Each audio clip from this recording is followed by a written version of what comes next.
Assalamualaikum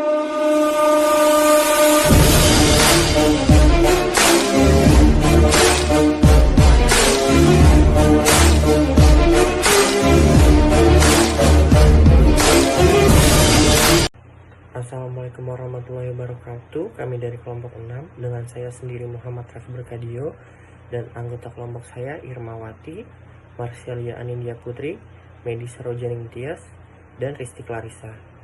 Di sini kami akan membahas tentang hacker dan kejahatan komputer mata kuliah Sistem Informasi Manajemen yang diampu oleh Bapak Muhammad Syafi'i.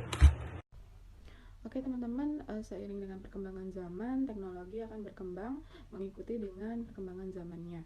Nah, berdasarkan beberapa kasus yang terjadi di Indonesia berkaitan dengan perkembangan teknologi, ini dapat memicu atau meningkatkan kejahatan komputer atau yang disebut dengan cybercrime. Nah, cybercrime ini memanfaatkan teknologi dan internet untuk melakukan kejahatan tersebut, yang mana kasus ini merupakan perbuatan melanggar hukum yang memanfaatkan teknologi komputer berbasis pada kecanggihan perkembangan zaman, yaitu teknologi dan internet. Nah, munculnya beberapa kasus di Indonesia ini seperti pencurian kartu kredit, kemudian hacking di beberapa situs, menyadap transmisi data seseorang seperti email, dan memanipulasi data dengan cara menyiapkan perintah yang tidak dikehendaki. Oleh karena itu teman-teman, kita perlu mewaspadai adanya kejahatan komputer ini atau cybercrime. Nah, cybercrime ini memiliki beberapa karakteristik berkaitan dengan perkembangan dari kejahatan konvensional cybercrime yang dikenal dengan dua istilah. Yang pertama yaitu kejahatan kerah biru dan yang kedua adalah kejahatan kerah putih. Apa sih teman-teman yang dimaksud dengan dua karakteristik kejahatan ini? Kejahatan kerah biru itu biasanya kejahatan yang dilakukan oleh masyarakat menengah ke bawah atau masyarakat umum, sedangkan kejahatan kerah putih yang dimaksud adalah kejahatan yang biasanya dilakukan oleh para petinggi negara atau orang-orang yang memiliki kepentingan di suatu organisasi. Selain cybercrime memiliki karakteristik konvensional, cybercrime juga memiliki karakteristik yang unik, yang dimana terdiri dari beberapa poin. Yang pertama yaitu adalah ruang lingkup kejahatan, yang kedua sifat kejahatan, yang ketiga perilaku kejahatan, kemudian ada modus kejahatan dan jenis kerugian yang ditimbulkan. Maksudnya adalah para pelaku cybercrime ini memiliki ruang lingkup sendiri, yang mana tergantung dengan sifat kejahatannya. Berdasarkan kejahatan yang terjadi tersebut atau yang mereka lakukan, itu dapat menimbulkan kerugian bagi para korbannya.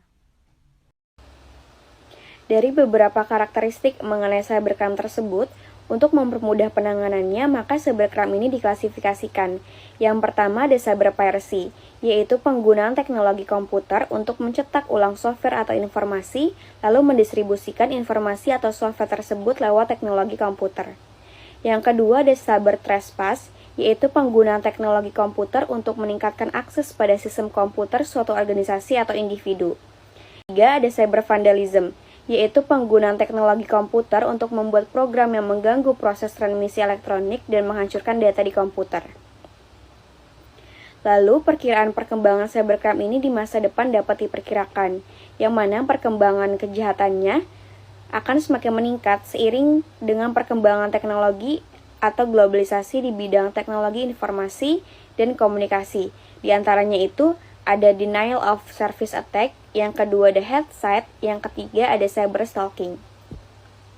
Baik, selanjutnya saya akan menjelaskan jenis-jenis cybercrime. Jenis-jenis cybercrime berdasarkan jenis aktivitasnya. Yang pertama ada unauthorized access to computer system and service. Kejahatan dilakukan dengan memasuki atau menyusup ke dalam suatu sistem jaringan komputer secara tidak sah, tanpa izin atau tanpa sepengetahuan dari pemilik sistem jaringan komputer yang dimasukinya.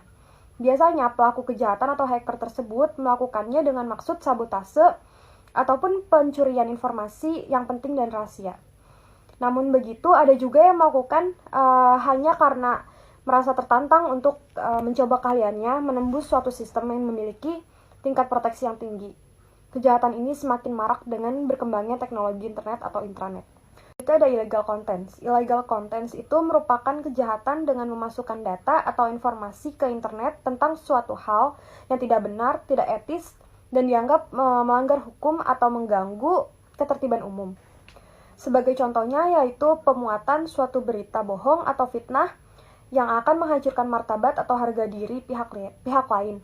Hal-hal yang berhubungan dengan pornografi atau pemuatan suatu informasi yang merupakan rahasia negara, agitasi, dan propaganda untuk melawan pemerintahan yang sah dan sebagainya. Selanjutnya, data forgery merupakan kejahatan dengan memalsukan data pada dokumen-dokumen penting yang tersimpan sebagai scriptless dokumen melalui internet. Kejahatan ini biasanya ditujukan pada dokumen-dokumen e-commerce dengan membuat seolah-olah terjadi salah ketik yang pada akhirnya akan menguntungkan pelaku. Yang keempat ada cyber espionage, merupakan kejahatan yang memanfaatkan jaringan internet untuk melakukan kegiatan mata-mata terhadap pihak lain dan memasuki sistem jaringan komputer atau computer network system. Pihak sasaran kejahatan ini biasanya ditujukan terhadap saingan bisnis yang dokumen ataupun data-data pentingnya tersimpan dalam suatu sistem yang computerized. Berikut jenis-jenis cybercrime berdasarkan motif. Yang pertama ada cybercrime sebagai tindak kejahatan murni, di mana orang yang melakukan kejahatan yang dilakukan secara disengaja, di mana orang tersebut secara sengaja dan terencana untuk melakukan perusakan, pencurian, tindakan anarkis terhadap suatu sistem informasi atau sistem komputer.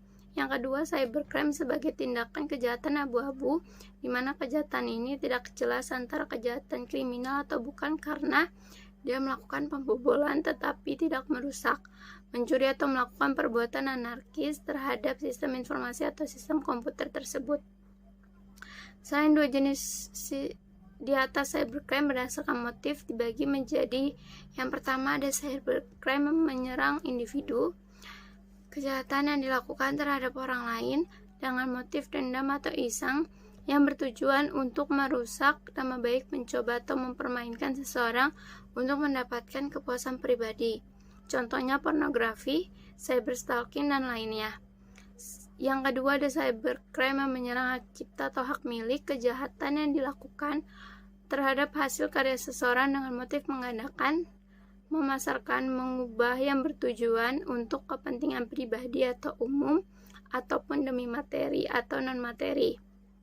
Dan yang terakhir ada cybercrime yang menyerang pemerintah, kejahatan yang dilakukan dengan pemerintah sebagai objek dengan motif melakukan teror, membajak ataupun merusak keamanan suatu pemerintahan yang bertujuan untuk mengacaukan sistem pemerintahan atau menghancurkan suatu negara.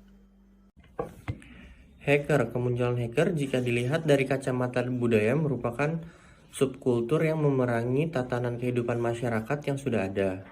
Mereka hadir dari berbagai dinamika eksperimental baik secara keilmuan maupun secara sosial masyarakat, khususnya kalangan anak muda.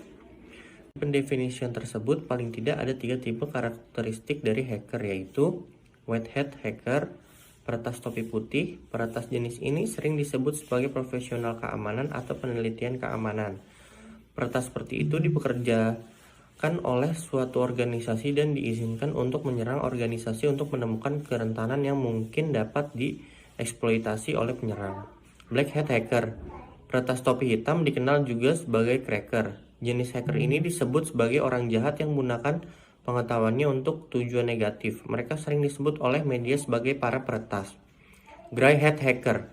Peretas topi abu-abu. Peretas jenis ini adalah perantara antara topi putih dan peretas topi hitam. Misalnya seorang hacker topi abu-abu akan bekerja sebagai profesional keamanan untuk suatu organisasi dan secara bertanggung jawab mengungkapkan semuanya kepada mereka. Namun ia mungkin meninggalkan pintu belakang untuk mengaksesnya nanti, dan mungkin juga menjual informasi rahasia yang diperoleh setelah kompromi dari server target perusahaan kepada pesaing.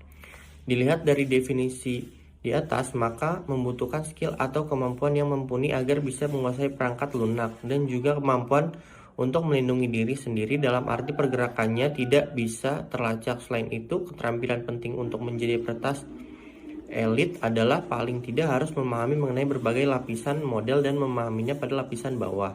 Lapisan fisik, perangkat Kevin 2016. Jika melihat secara sejarah, komunitas hacker di Indonesia mayoritas berdiri pada sekitar tahun 2000-an. Pada tahun 2000 pertama kali hacker Indonesia diperkarakan secara hukum, yaitu seorang anak bernama Wenas Agustiawan yang belum genap berusia 17 tahun yang juga sebagai pendiri komunitas anti-hackerlink melakukan kegiatan pembobolan puluhan situs baik dalam maupun luar negeri. Hadirnya hacker sebagai aktor non-negara masih memerlukan klasifikasi dan ruang pembuktian apakah termasuk dalam entitas kriminal transnasional atau entitas positif yang memberikan manfaat yang baik pada dunia. Namun, hal yang saat ini bisa dipastikan adalah bahwa sebagai sebuah entitas atau aktor non-negara dalam hubungan internasional, maka pemerintah dapat memperdayakan untuk pendidikan informasinya. Sekian presentasi dari kelompok 6, kurang lebihnya mohon maaf. Wassalamualaikum warahmatullahi wabarakatuh.